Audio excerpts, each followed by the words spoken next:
Hello and welcome to World Talks here on TVP World with me, Ashim Kumar. The United States has wired $20 billion as part of its loan effort for Ukraine. The sum constitutes a significant portion of the $50 billion loan support package pledged by G7 nations in June. What impact does this loan have on Ukraine's ability to win this unprovoked war with Russia? Also, what efforts continue on the diplomatic front to bring a fair resolution to Ukraine? Well, to unpack all of this, we're joined by Stefan Korshak. He's senior defense correspondent at the Kyiv Post and a regular contributor. Mr. Korshak, welcome back to Thank you for World. having me. Good morning. Pleasure as always, sir. Good morning to you. So we've got some more money coming in, $20 billion from the US, $30 billion expected from other G7 countries, and Russia's paying for it all. Initial comments. The Ukrainians appreciate it. They recently said that this is going to give them full confidence that they can fight as much as they need, at least to the middle of the year. They are hopeful that it will continue towards to the end of the year. So it's positive news. Okay, so a positive response to this, unsurprisingly. However, there's a bit of a fly in the ointment. The money is going through the World Bank, and the World Bank rules disallow the use of that money for direct military expenditure. How do you expect that money to be used? Well, probably it would go first to infrastructure and non-direct investments. The need is huge. So the Ukrainians need to build roads. They need to build houses. They need to pay government staff.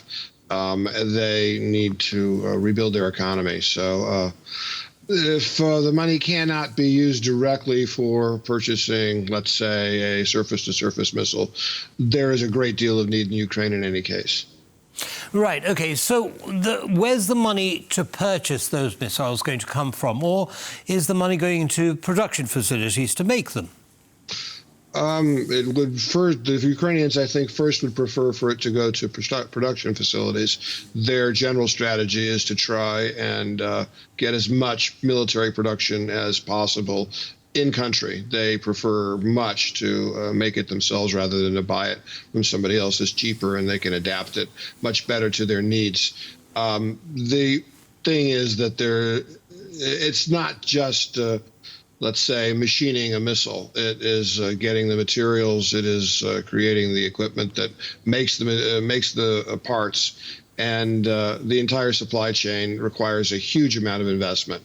So I would expect that it would go to all the pieces of that supply chain. And then, of course, all the people and systems that would support that supply chain. Understood. Now, this the financing for this loan is being funded by interest from frozen Russian assets. Have we heard anything from the Russian government on this latest move? Well, I personally haven't seen anything officially from the Russian government. There's a great deal of comment in the Russian internet, and they are not happy about it. They think that it is theft, that it's Russian property and Russian taxpayer money that is being literally directed into weaponry that's being used against Russian soldiers. But from an official point of view, personally, I haven't seen anything.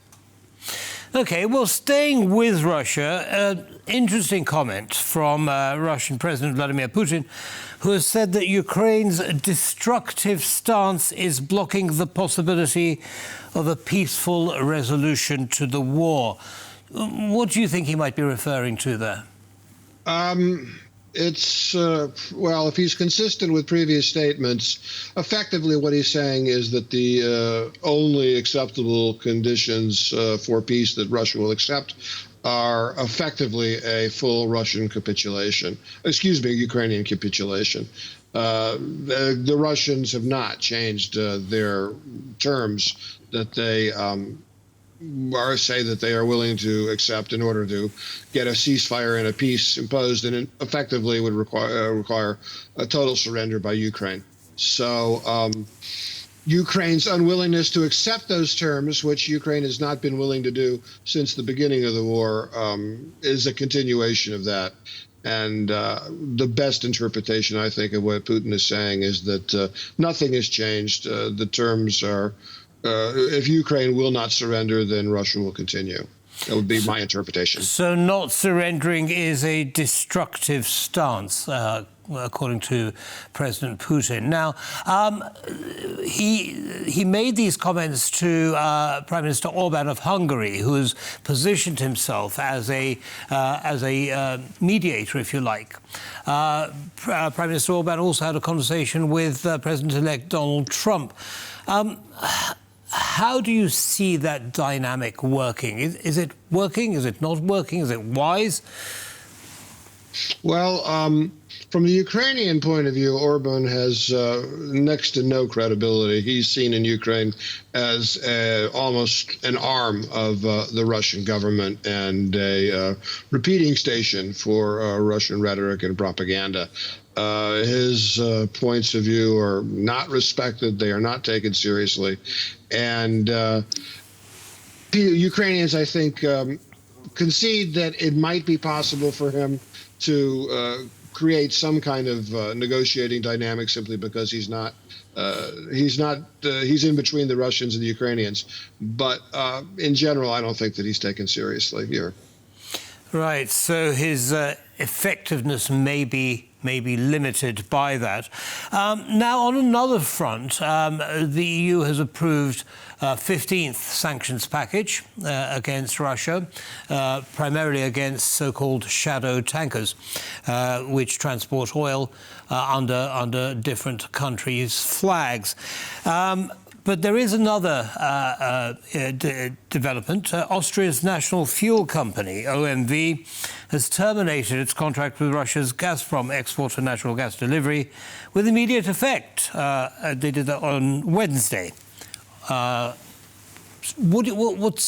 impact do you think that's going to have on Putin, on his ability to wage war?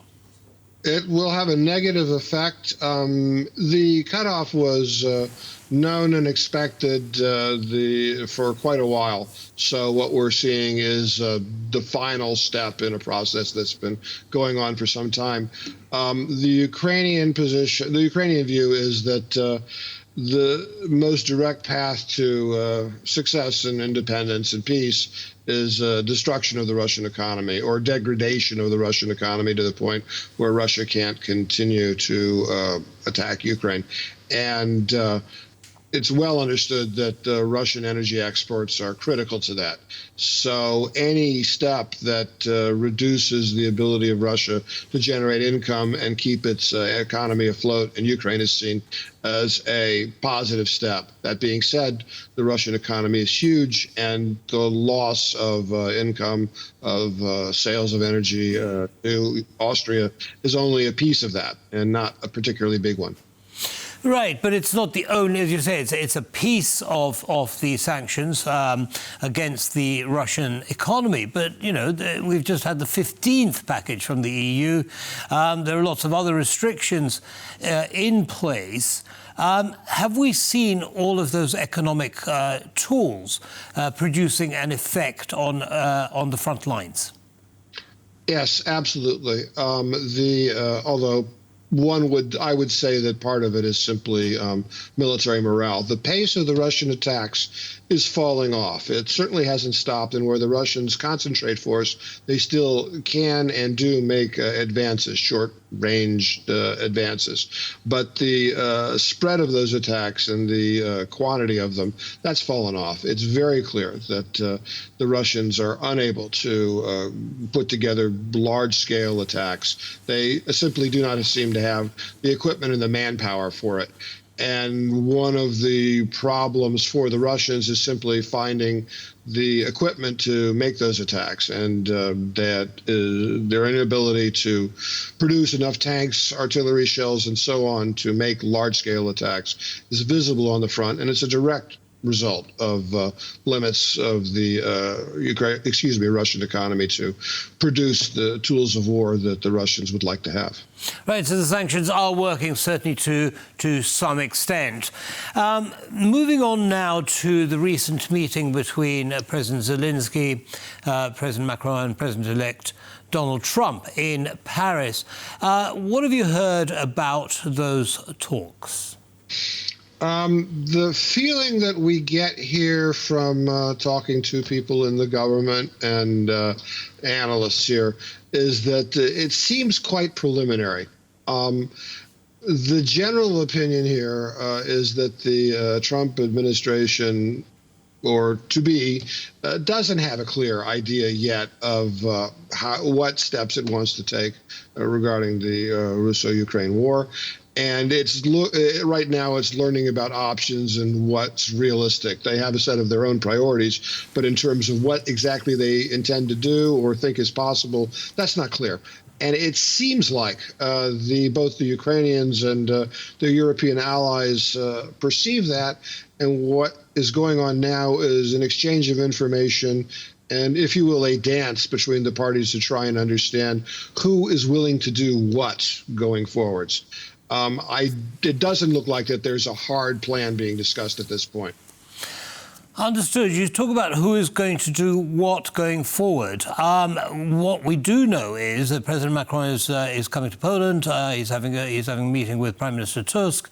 What does that tell you? I mean, it is his first visit or trip since the reopening of Notre Dame. Is there any significance to that?